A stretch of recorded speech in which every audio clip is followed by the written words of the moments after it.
के मैंने तुम लोग को मॉडुलस बताया था, ठीक है ना। फिर हम लोगों ने उसके ऊपर कुछ क्वेश्चन भी किए थे। फिर तुम लोग को मैंने कॉम्प्रेसिबिलिटी भी बताई थी कि कॉम्प्रेसिबिलिटी क्या होती है, 1 बल्क मॉडुलस होता है।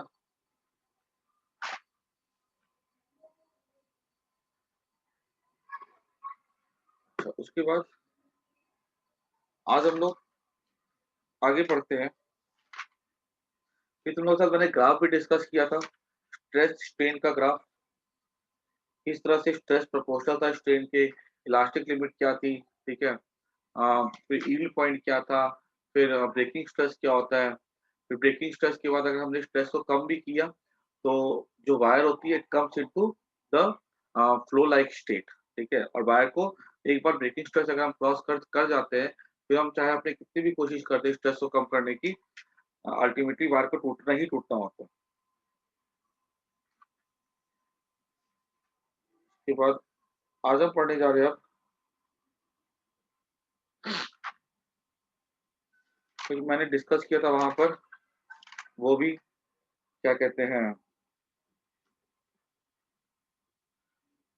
हाँ छुट्टी हो गया था कि कि किस तरह से यहाँ जो वायर होती है ना, उसका जो हम जब उस पे लगाते हैं फोर्स, तो उसकी जो कैसे वो मॉलिक्यूल्स होते हैं, they behave like as if they are in they are bounded by spring, ठीक है। आज हम नया टॉपिक डिस्कस कर रहे हैं, दैट इज पॉइसन रेशियो।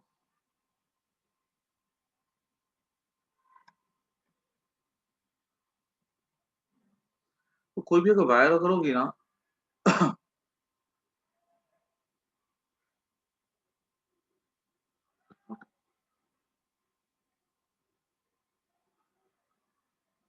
आवाज बाकी लोग को भी कट हो रही है क्या? नहीं सर, क्लियर आ रही है। ओके, तो एक बार देखो, शायद तो रचिता नेटवर्क थोड़ा अनस्टेबल होगा उधर का।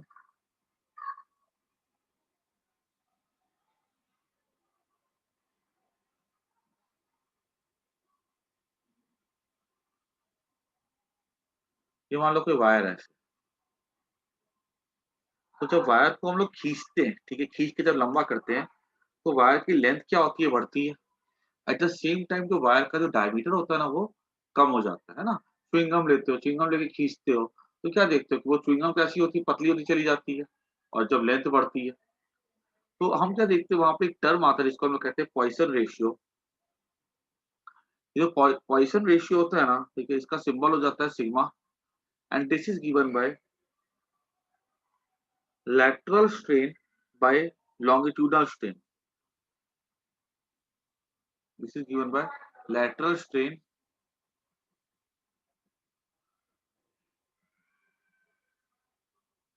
by longitudinal strain, and this is equals to sigma d delta d by d, ठीक है ना। इसका सिंबल हो जाता है सिग्मा, और इसकी जो वैल्यू होती है ना, वैल्यू लाइज बिटवीन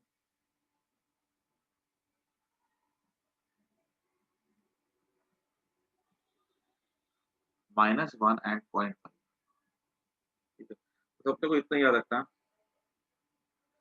तो बहुत ज्यादा इसमें अपने को दिमाग लगाने की जरूरत नहीं, ठीक है। आते हैं नेक्स्ट पार्ट में अपने आप,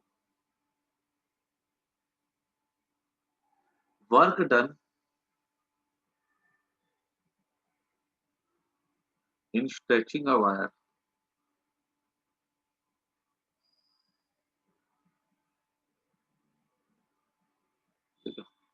और देखो, ये जो तुम लोग को बताने जा रहा था, work done in stretching a wire, हूबहू वही कहानी है जो तुमने स्प्रिंग में पढ़ के रखी थी ना, कि work done in stretching a spring. उसका फॉर्मूला क्या था, वर्क डन का हाफ के एक्स पर था, ठीक है। इसको निकालने के दो तरीके थे। हम एक तो सिंपल तरीका था, इनिशियल फोर्स कितना लेते थे, 0, बाद में उसको हम और खींचते थे डिस्टेंस एक्स से, तो फोर्स कितना रहता था, के एक्स, रिस्टोरिंग फोर्स। इसका एवरेज था हाफ के। एवरेज फोर्स इंटू डिस्टेंस कितना था, work done, that is half के एक्स पर, ठीक है ना। This was the work done. और दूसरा मेथड क्या था इसमें, दूसरा मेथड था के एक्स डी एक्स, 0 से लेकर के एक्स, के को बाहर निकाला था हमने एक्स स्क्वायर बाय 2, ठीक है, तो ये हाफ के एक्स स्क्वायर हो जाता है। यहाँ भी सेम चीज हम यूज करने जा रहे हैं, ठीक है, work done in stretching a wire. ये तुमको सबको ये चीज मैंने खाली रिवीजन के तौर पे बता दी है, ठीक है। बाकी मैं तुम देखोगे कि बिल्कुल से मैं सेम टू सेम चीज यहाँ पे रिपीट करूंगा। मान लो कोई वायर है हमारे पास,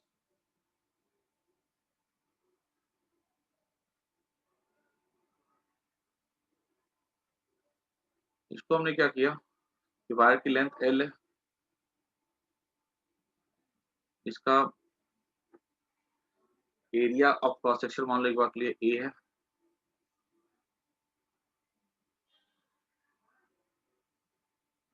हमने क्या किया इसके ऊपर ना फोर्स एक्सर्ट किया है, तो इसकी लेंथ कहाँ से कहाँ तक इंक्रीज करके चली जाएगी, मतलब यहाँ पर थी,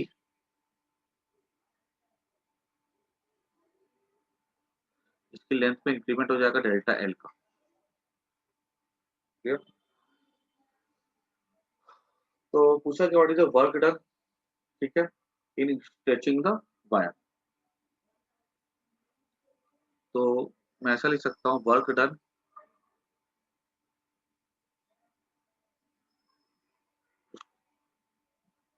इन स्ट्रेचिंग द वायर के लिए, वर्क डन निकालने के लिए हम लोगों को क्या क्या चीजें चाहिए होती है।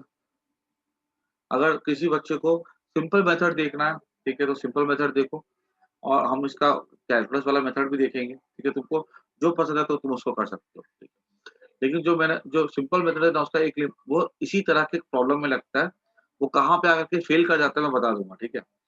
वर्क डन हो जाएगा एवरेज फोर्स इनटू डिस्प्लेसमेंट, फिर डिस्प्लेसमेंट तो मेरे को पता है डेल्टा एल है। अब एवरेज फोर्स कैसे निकलेगा in terms of this L Y and all, ठीक है, तो मेरे को पता है यहाँ पे यंग्स मॉडुलस हो जाता है force by area by increase in length upon original length, ठीक है, दिस इम्प्लाइज दैट फोर्स क्या हो जाएगा Y into A into delta L by L, ठीक है। ये वाला फोर्स कब है, F is force when stretch is delta L.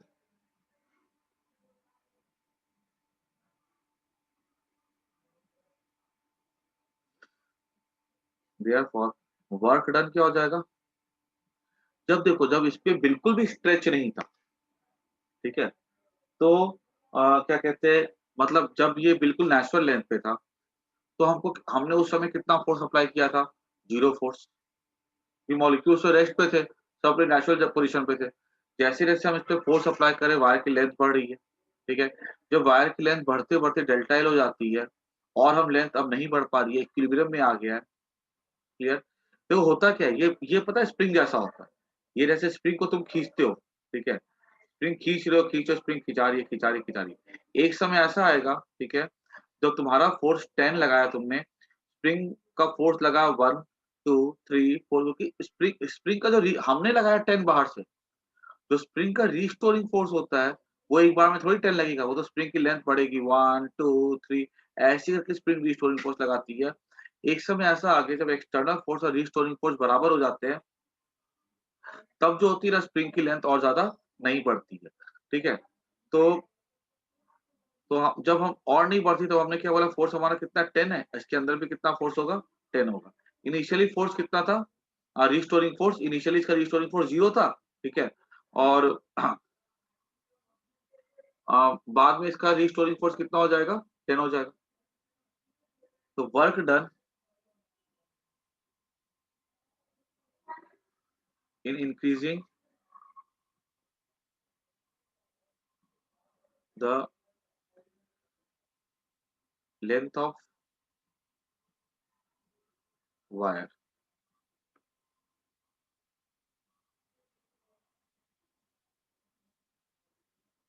ये हो जाएगा एवरेज फोर्स, इसको मैं रेस कर देता हूँ, ठीक है,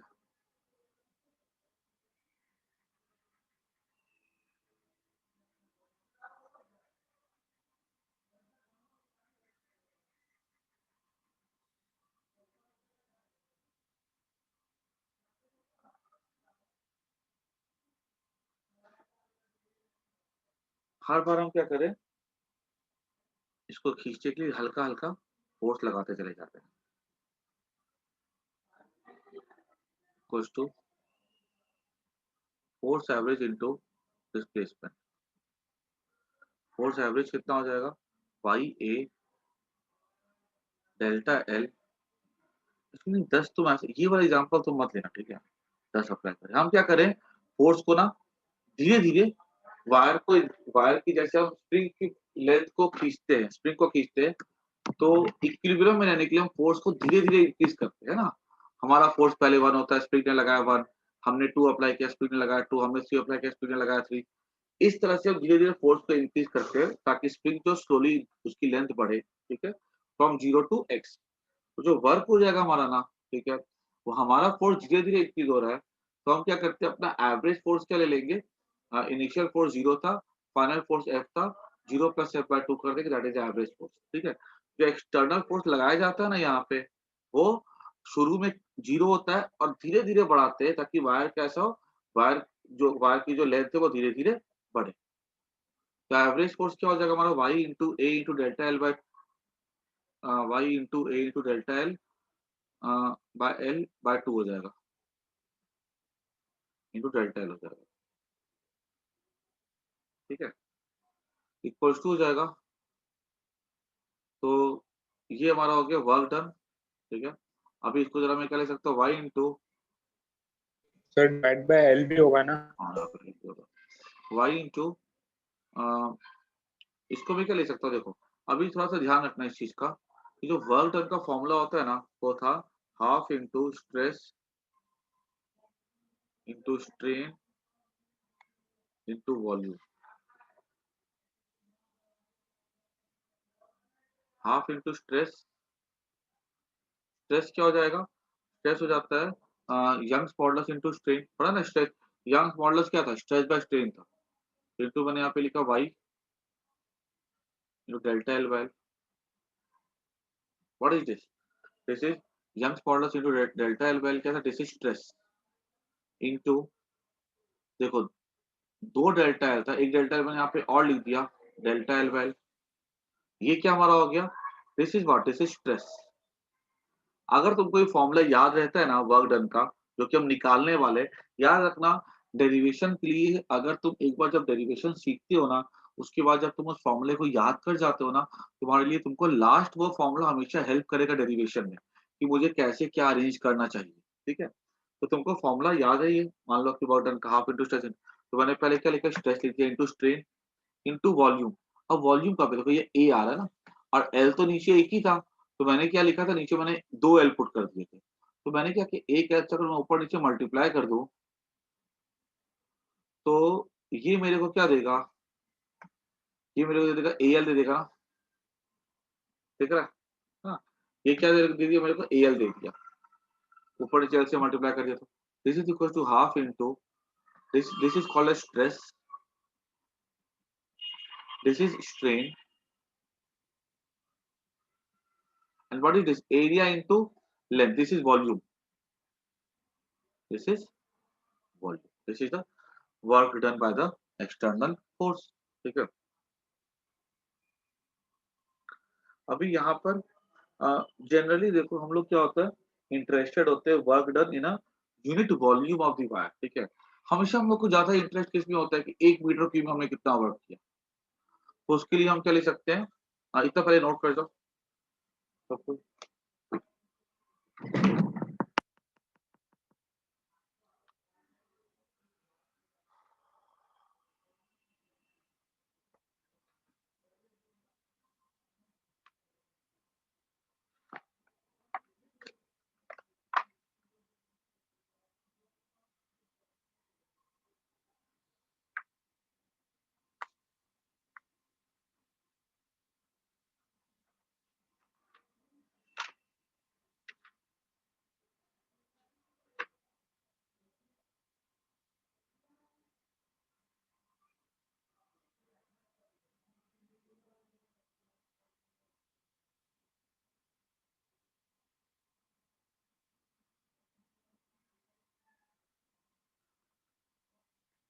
क्लियर हो गया।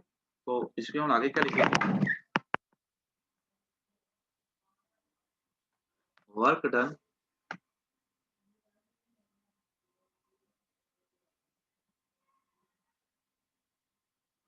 To increase the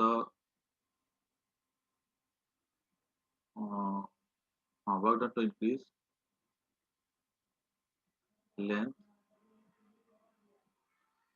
per unit volume. तो वर्क क्या रहेगा, हाफ इंटू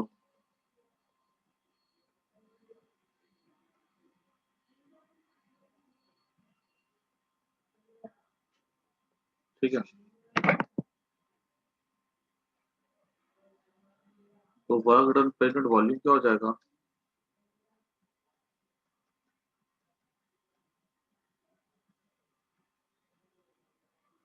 ठीक है। This is work done per unit volume हो गया, half into stress into strain.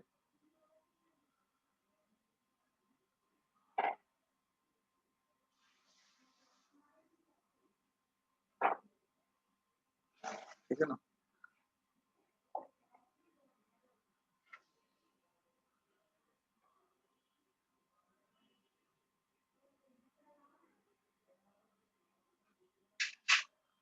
और कभी कभी ना तुम्हारे एग्जाम में ऐसा पूछा जाता है, आई थिंक ये वाला मेथड इनफ है, ठीक है।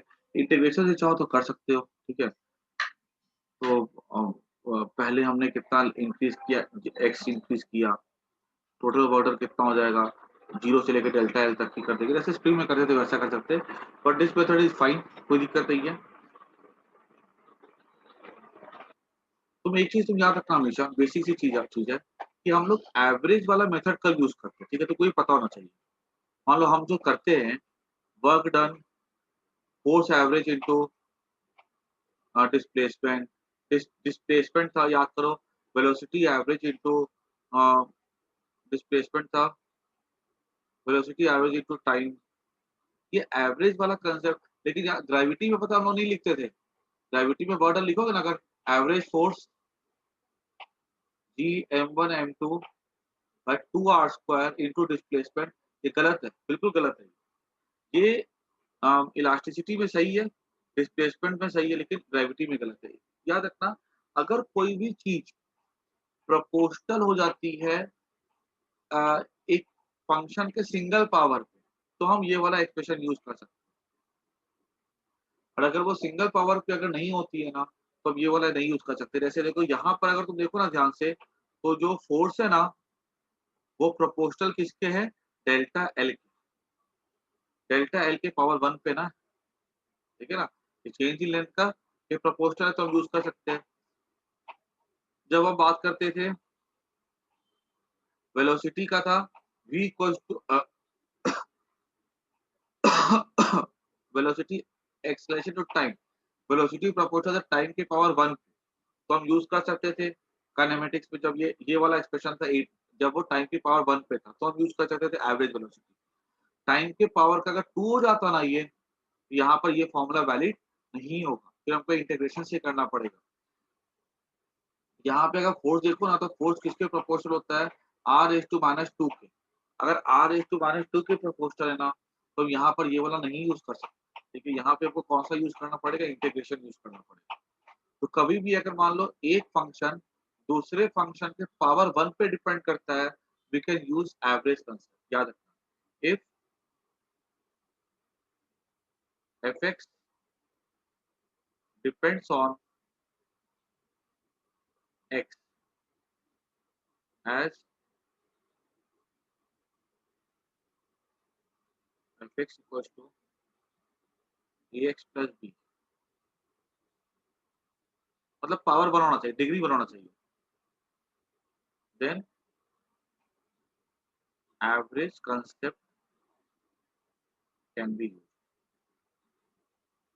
हालांकि ये वाले कंसेप्ट के लिए हम लोग इंटीग्रेशन कर सकते हैं, लेकिन इसको आसान पड़ता है तो हम लोग नहीं यूज करते हैं, ठीक है। बाकी भी इंटीग्रेशन से सकते हैं, लेकिन जहाँ पे fx डिपेंड करेगा x² x³ तो नहीं यूज करते। जीरो की बात।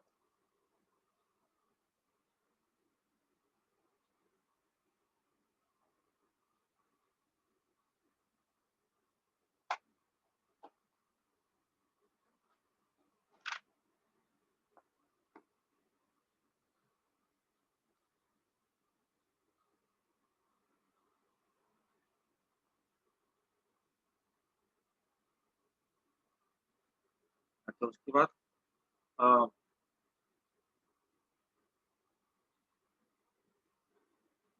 इसी को हम लिख सकते हैं वर्क डन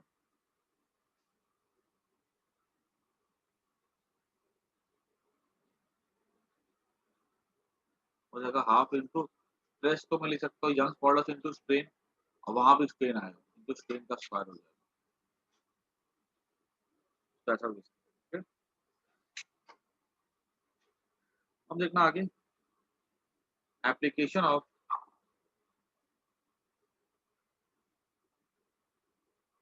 इलास्टिसिटी।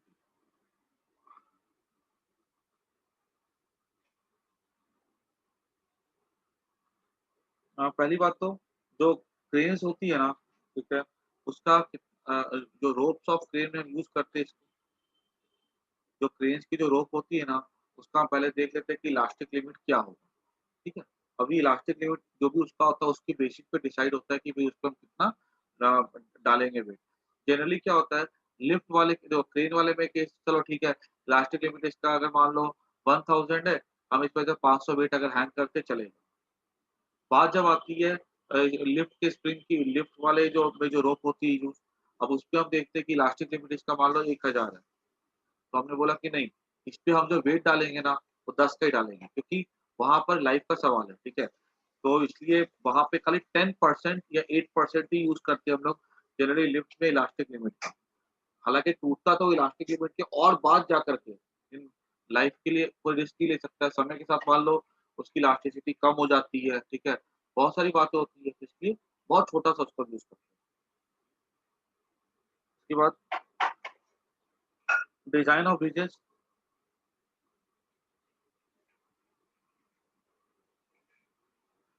इसके लिए भी हम क्या करते हैं, देखते हैं कि जो ब्रिज है ना, ठीक है, उसके लिए भी हम इलास्टिक लिमिट देखते हैं, उसका जो मटेरियल होता है, ठीक है? और एक्चुअली ये अभी तुम लोग को इतना नहीं पढ़ना, लेकिन एक्चुअली जो डिज़ाइन जो ब्रिजेस होते हैं ना, उनको आई शेप का रखा जाता है थोड़ा, क्योंकि जब तुम हायर क्लास में जाओगे ना, तुम पढ़ोगे कि जो इलास्टिसिटी लिमिट होती है ना, वो उसके शेप पर भी, मटेरियल पे तो डिपेंड करती है, तो उसके शेप पे भी डिपेंड करती है। आई शेप के लिए जो इलास्टिसिटी होता है, वो सबसे कम होता है। और लास्ट हो जाता है in determining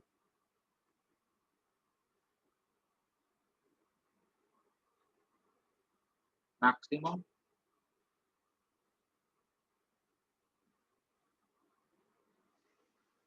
height of mountain, ठीक है? एक्चुअली ये देखा गया है ना कि जो माउंटेन्स का जो फॉर्मेशन हुआ है ना, तो उनका जो रॉक होते हैं, जो पत्थर होते हैं, ठीक है? तो ये तुम पत्थर ले लोगे ना, तो तुम उसका ये निकाल सकते हो कि इसका ब्रेकिंग स्ट्रेस क्या होगा। जनरली जो पत्थरों का जो ब्रेकिंग स्ट्रेस होता है, वो 10⁸ न्यूटन पर मीटर स्क्वायर होता है। इससे ज़्यादा अगर हम स्ट्रेस अप्लाई करते हैं किसी भी पत्थर पे, तो पत्थर क्या होता है, टूट जाता है। तो अब मान लो कोई माउंटेन है, ठीक है? माउंटेन है तो अब हमको पता है कि इसके जो नीचे जो पत्थर जो है, ठीक है? इसका ब्रेकिंग स्ट्रेस 10⁸ है। तो हमने क्या किया, हमने देख लिया कि इसके ऊपर कितना स्ट्रेस अप्लाई हो, 10⁸ से अगर ज़्यादा जाएगा, तो टूट जाएगा। तो इसलिए पता है क्या होता है कि हम लोग अगर पत्थर की ये पहाड़ की हाइट देखते हैं, तो रो जीएच आता है, और रो जीएच से हम लोग निकाल लेंगे कि किस हाइट पर जाकर के जो ब्रेकिंग स्ट्रेस है वो 10⁸ पहुँच जाएगा। किस हाइट पे जाकर के, तो हम बोलेंगे वो मैक्सिमम हाइट हो जाएगी उस पहाड़ की, ठीक है? उससे बियॉन्ड पहाड़ नहीं हो सकता है। इसलिए पता है देखो, आज अगर हम देखते हैं ना, माउंट एवरेस्ट की जो हाइट है, वो लगभग 8,500 या 8.6 किलोमीटर के ऐसे आस-पास है, ठीक है? तो हम ये अंदाज़ा लगा सकते हैं कि कोई भी माउंटेन अगर अर्थ पे रहा होगा ना पास्ट में, तो कोई भी माउंटेन की जो हाइट है ना, वो 10 किलोमीटर से ऊपर नहीं हो सकती। और आज अगर हम माउंट एवरेस्ट पे देखते हैं, तो वहाँ पे एक माउंट ओलंपस है, ठीक है? तो दुनिया के स जो जी मतलब कि जो सोलर सिस्टम का सबसे बड़ा माउंटेन है। वहाँ पे जो पत्थर होंगे, ठीक है? उनकी ब्रेकिंग स्ट्रेस अलग होगी, या हम ऐसा भी कह सकते हैं कि वहाँ पे जी अलग होगा, या डेंसिटी कुछ अलग होगी, जिसकी वजह से वहाँ पे वो हाइट वहाँ पे परमिसिबल है, तो वो मिलती है। तो हम लोग क्या ब्रेकिंग स्ट्रेस से पता लगा सकते हैं कि किसी भी माउंटेन की मैक्सिमम हाइट क्या होगी।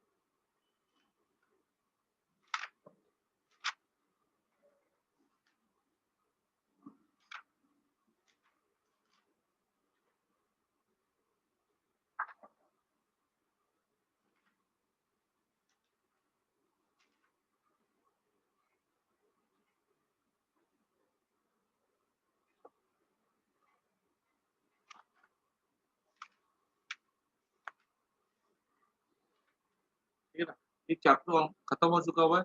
इसमें ना कुछ थर्मल स्ट्रेस करके एक प्रॉपर्टी आएगी कि हीट करते हैं तो कैसे स्ट्रेस बढ़ता है, तो वो हीट चैप्टर भी हम लोगों ने पढ़ा नहीं है। जब हीट चैप्टर पढ़ेंगे ना तो वहाँ पे हम उसके डिस्कशन करेंगे, ठीक है। अदरवाइज हमारी इलेक्ट्रिसिटी में छोटा सा चैप्टर है, ठीक है, हमारा इसमें पूरा कंसेप्ट हो चुका है, ठीक है। फिर हम लोग ये 2 क्वेश्चन हम लोग सॉल्व कर लेते हैं। तो एक 2 क्वेश्चन कर लो इसमें। बोला गया ना कि डेप्थ ऑफ ओशन दिया गया 2700 मीटर। कॉम्प्रेसिबिलिटी दी गई है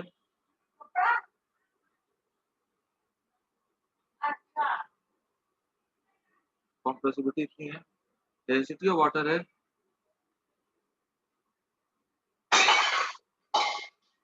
ठीक है। तो बताना अपने को what fractional compression delta V by V क्या होगा।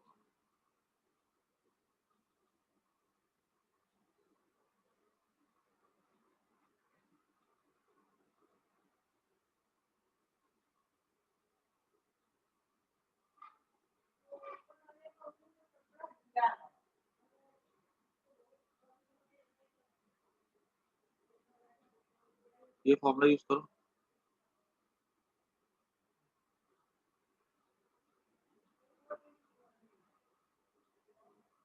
ठीक है, डेप्थ ऑफ ओशन है 2700 मीटर, डेंसिटी ऑफ वाटर तो दी गई है।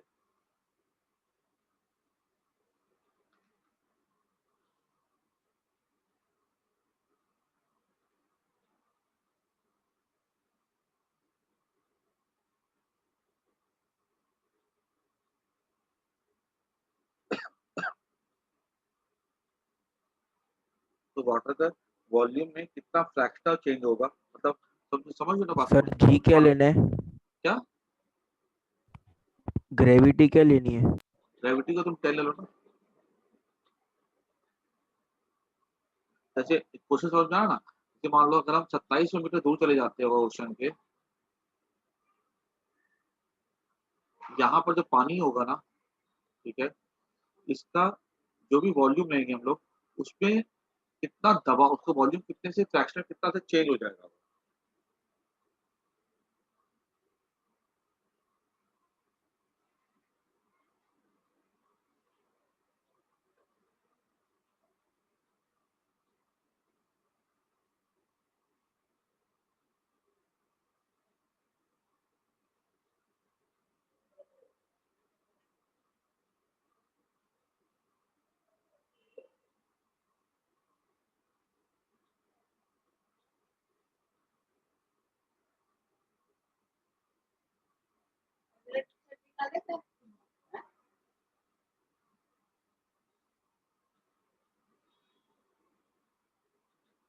तो कितना एक्सेस प्रेशर होगा यहाँ पर पानी के ऊपर।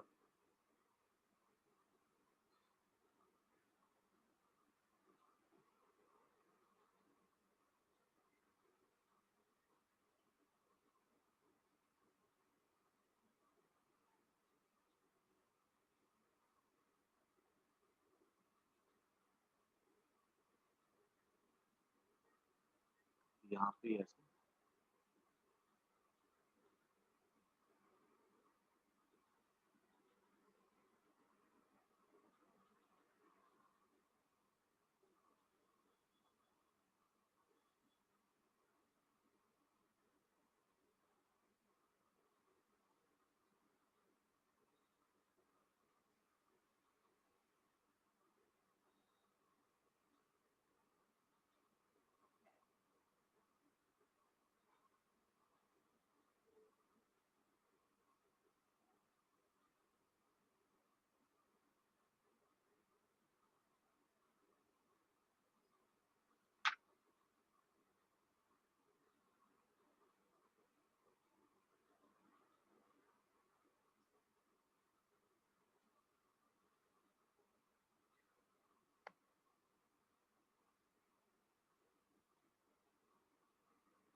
सही है।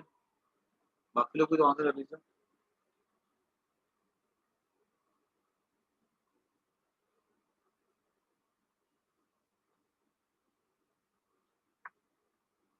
खाली एक्सेस प्रेशर निकालो ना। एक्सेस प्रेशर क्या हो जाएगा, रो जी एच। जी को 10 ले लो, एच को ले लो तुम 2700, 10⁴ + 2 6, सही है, वेरी गुड। 27 इंटू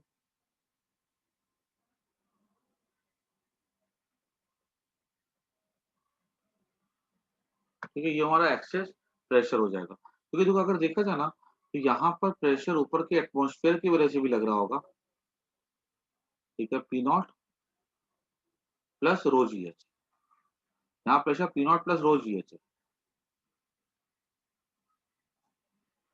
ठीक है। लेकिन अगर हम देखें ना यहाँ पे तो इसके नीचे से भी क्या लग रहा होगा, जो एयर तो हर जगह होती है ना, ठीक है, तो इसके जो नीचे जो एयर होगी वो कितना लगा रही होगी प्रेशर, तो वो लगा रही होगी पी नॉट ऊपर की तरफ। तो ये वाले पार्ट में एक्सेस प्रेशर क्या हो गया, तो हमने दोनों को सब्ट्रैक्ट कर दिया, भाई एक ऊपर से नीचे की तरफ लग रहा है, नीचे से ऊपर की तरफ लग रहा है पी नॉट, तो एक्सेस प्रेशर कितना हो जाएगा, यहाँ पे रोजीएस हो जाएगा, this is the extra pressure. आ रही बात समझ में? अब बल्क मॉडुलस तो हमको पता ही है ना, के हमको पता है, तो के पता तो बी निकल जाएगा ना, 1/k हो जाएगा ना, बी हो जाएगा 1/k, ये मतलब 45.4 into, you can calculate be from, तो ये इसको निकालने के बाद क्या करना अपने को, बल्क मॉडुलस हमारा क्या हो जाएगा, बल्क मॉडुलस हमारा हो जाएगा, उसको रेड पेन से लिखता हूँ, ठीक है, bulk 1 this value, that is 1 करेंगे तो 10⁻11 और 45.4 इक्वल्स टू 2.7 इंटू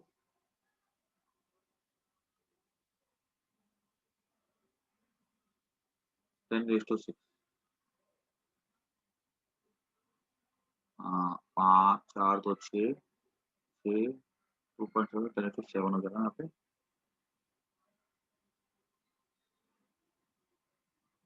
डेल्टा भी बराबर,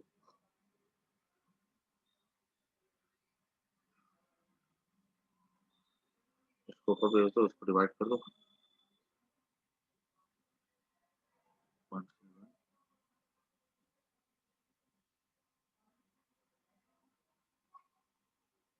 तो 10 माइनस,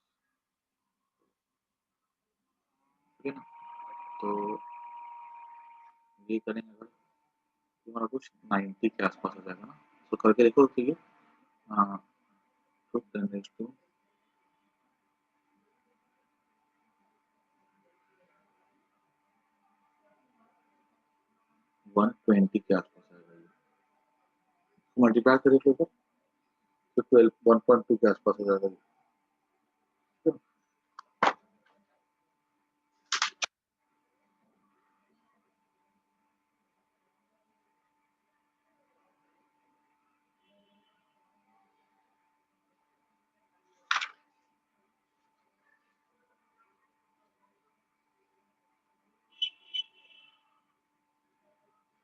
अच्छा एक लास्ट क्वेश्चन देख लो, इसमें बोला कि एक कॉपर वायर है, उसका फिक्स वॉल्यूम, वॉल्यूम कैसा फिक्स है, ठीक है, अभी वॉल्यूम नहीं बदलेगा उसका, it is drawn into wire, इसको इससे वायर बना के, वायर की लेंथ कितनी है, इस पे वायर पे हमने क्या क्या फोर्स अप्लाई किया, एक्सटेंशन इज डेल्टा, इस पे एक्सटेंशन कितना होता है,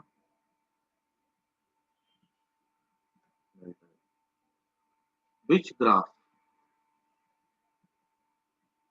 स्ट्रेट लाइन,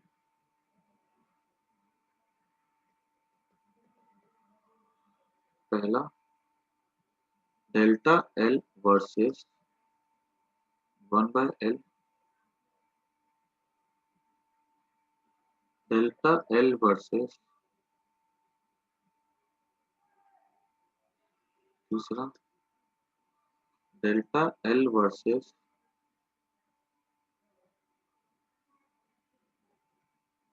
चौथा डेल्टा एल वर्सेस,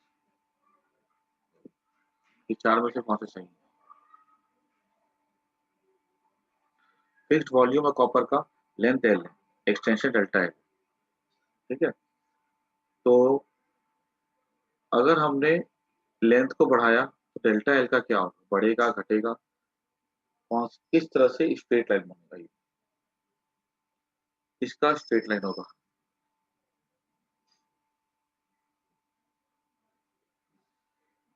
ओके, बाकी लोग भी आंसर। ठीक है, वेरी गुड रचित।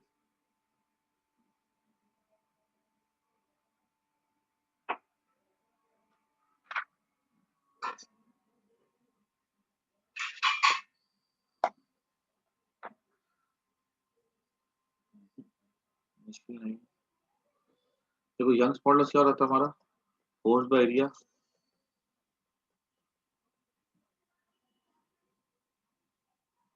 वेरी गुड होगा, सही है। Force by area constant force है, ठीक है। यही तो चेंज करा है अंडरस्टूड क्वेश्चन के हिसाब से। तो अभी हमने क्या लिखा, एरिया इंटू लेंथ क्या हो जाएगा, कांस्टेंट, है ना। एरिया इंटू लेंथ कैसा है, कांस्टेंट है। तो हमने क्या यहाँ पे क्या लिख सकते हैं हम लोग,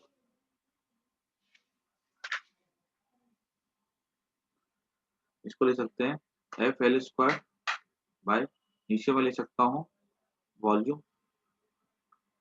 ये मैंने क्या किया देखो, इंटू डेल्टा लिख दिया, ठीक है। It is subjected bye constant force, ठीक है। तो मैंने यहाँ पे क्या दिमाग लगाया, मेरे को रिलेशन निकाला डेल्टा एल और एल में, तो यहाँ पे मैं एरिया हमारा प्रॉब्लम क्रिएट करेगा, तो मैंने एरिया के बदले क्या लिख दिया, एरिया इंटू लेंथ, ऊपर से मैंने एल से मल्टीप्लाई कर दिया, तो नीचे एरिया इंटू लेंथ को मैंने क्या लिख दिया, वॉल्यूम लिख दिया। क्लियर होगी बात। अब यहाँ से जरा देखो तो ये पूरा कांस्टेंट है, ये तो मटेरियल है, तो वायर खींचो पतला करो लंबा करो भाई, हमेशा कांस्टेंट ही रहेगा। डेल्टा एल किसके प्रोपोर्शनल हो जाएगा, एल स्क्वायर के ना,